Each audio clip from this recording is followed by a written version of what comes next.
There is one decision that initially I was so hesitant to make, but once I did, it was able to bring my health back into balance so much more quickly. It helped me to avoid trial and error. There were fewer setbacks. And while I did have to do a little bit more planning throughout the day, ultimately it helped me to fast track balancing my hormones, building my strength back, and finding more sustainable energy.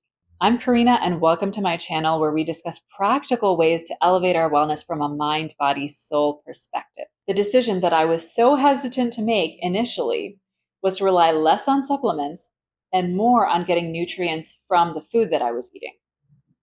Initially, when I started my health journey, I was very focused on upping my protein intake and my healthy fat intake. So I was really focused on the macronutrient perspective, but I was still supplementing quite a bit just in case I missed any micronutrients, any vitamins and minerals, because everyone was telling me that I needed to supplement with magnesium, with zinc, with selenium, with methylated B12, with cod liver oil for vitamin A. It seemed like everywhere I turned, someone was saying that I needed to take this one supplement and that would be the game changer. And the rationale was most people are not getting enough nutrients from their diet, so they need to supplement with these things.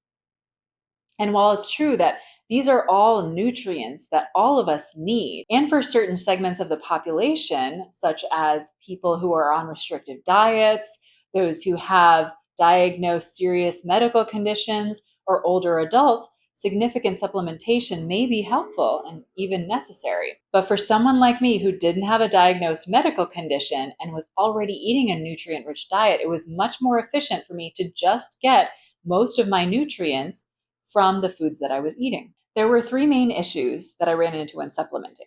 Number one is that it's hard to find the right ratios between nutrients when you're supplementing. So for example, I was really focused on getting the right ratio of zinc to copper because as a vegan, I had been supplementing just with zinc because I wasn't getting a lot of zinc from my vegan diet, along with a lot of other nutrients. But then in supplementing with zinc, I had displaced my copper levels. So I was really looking for the right ratio there.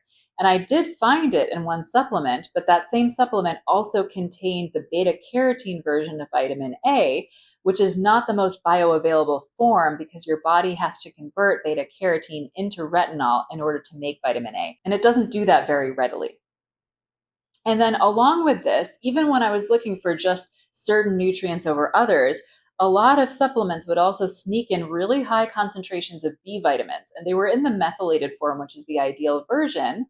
But I was already getting sufficient B vitamins from the organ meats that I was eating. So when I would take these supplements, my body would just excrete out all this excess supplementation that it didn't even need. Whole nutrient-dense foods, on the other hand, naturally contain the right ratios between nutrients, and they also contain the right enzymes and cofactors that are needed to enhance nutrient absorption. Nature's intelligence is so much deeper than the knowledge that we gain from experimenting on isolated variables in the lab to inform the supplements that we make.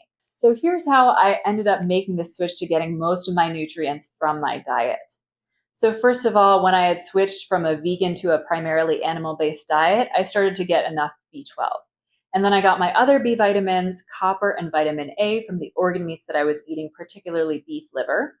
I got zinc and selenium from the oysters that I would eat a couple nights a week, as well as omega-3s, EPA, and DHA from salmon.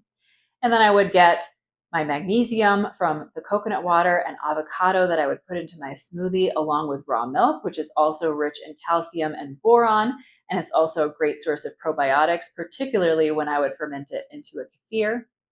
And so I was getting most of my nutrients at this point from my diet, most of my bases covered, except I did feel like my iodine was still a little low, even though I was getting some of that from the salmon. And so I decided to take a whole food supplement, which was basically just concentrated seaweed that was from good sourcing and clean waters to cover that base. And then I retested my serum nutrient levels, and I found that the nutrient levels were pretty much the same, with some nutrient levels even not as dramatically high or low as before. So I knew that this new strategy was working. And then the second issue that we can run into if we are relying on supplements for a lot of our nutrients is that it's possible to overdo them, especially fat-soluble vitamins like vitamin A and vitamin D. It's much more common to see vitamin toxicity, vitamin A and D toxicity through supplementation than from whole food sources. unless you're eating tons and tons of beef liver or you're eating polar bear liver, which I don't see a lot of people doing. And then the other related issue to this is that if you're getting synthetically sourced vitamins, even if the supplement company is using clean, inactive ingredients rather than cheap fillers, if the vitamin itself is synthetically sourced, it also has the potential to displace the natural sources of vitamins and minerals that you're getting from your food. And then the third potential issue that we can run into with supplementation is that it can be difficult to figure out exactly what the right dosage is for your unique body. The recommended dietary allowance, the RDA that we often hear about, can sometimes be outdated, and it's based on the quote unquote average person, which may not necessarily reflect your own bio-individual situation.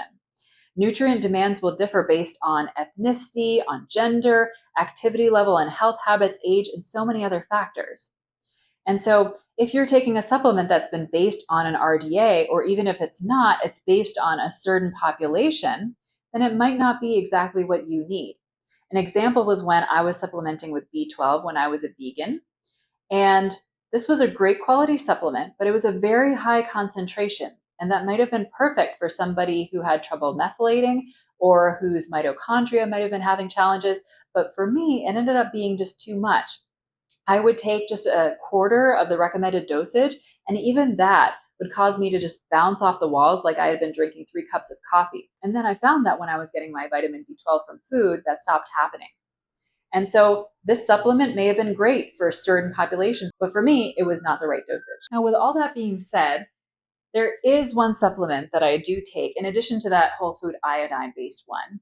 And that's because of the limitations of where I live. And that's vitamin D. So I have a whole video on optimal ways to get vitamin D both naturally and through supplementation, which I'll link to the end of this one. But the short form is that when the UV index is 3 or higher, your body can synthesize vitamin D naturally from the sun. But if it's any lower than that, then it can't. And where I live in the winter months, the UV index does not get to 3 at all during the day. And so I do have to supplement. But I choose my supplement carefully. I make sure that it has K2 in it as well, because K2 helps vitamin D get to where it needs to go for bone formation and maintenance.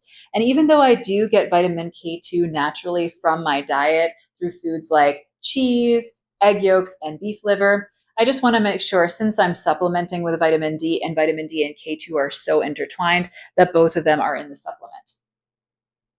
And then in terms of the right level for me, there was a little bit of trial and error for me to establish that. I found that 5,000 IU was best for me. This is going to be based on your skin tone.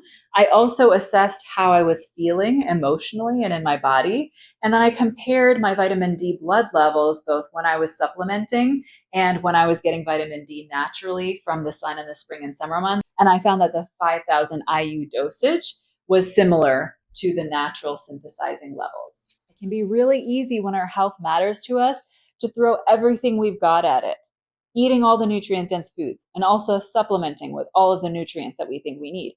But sometimes doing less is actually doing more for your body. So take a moment to consider whether you need all of the supplements that you're currently taking and whether you can replace at least some of them with whole foods or with supplements that are just concentrated versions of whole foods rather than the synthetic versions. Nature doesn't make mistakes, so we often do well when we align with nature as best we can.